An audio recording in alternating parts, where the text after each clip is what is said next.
কোটা সংস্কার আন্দোলন ঘিরে বৈষম্য বিরোধী ছাত্র আন্দোলনের ডাকা অসহযোগ কর্মসূচির মধ্যে জনগণকে কারফিউ মেনে চলার আহ্বান জানিয়েছে সেনাবাহিনী।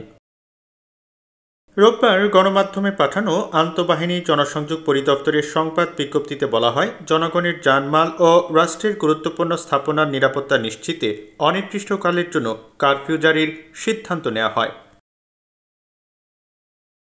বাংলাদেশ সেনাবাহিনী বাংলাদেশের সংবিধান ও দেশের প্রচলিত আইনের আলোকে তার প্রতিশ্রুত দায়িত্ব পালন করবে।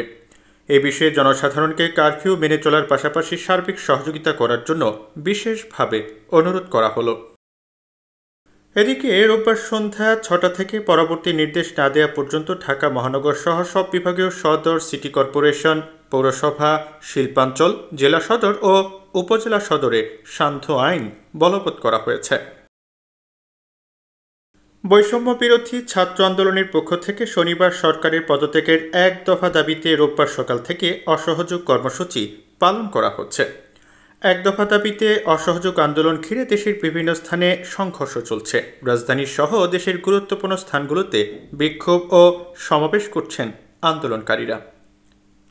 পাল্টা কর্মসূচিতে মাঠে নেমেছেন আওয়ামী লীগ এবং তার অঙ্গ ও সহযোগী সংগঠনগুলো। বিভিন্ন স্থানে সংঘর্ষে পুলিশ সহ এখন পর্যন্ত ৮১ জনের মৃত্যুর তথ্য নিশ্চিত হওয়া গেছে।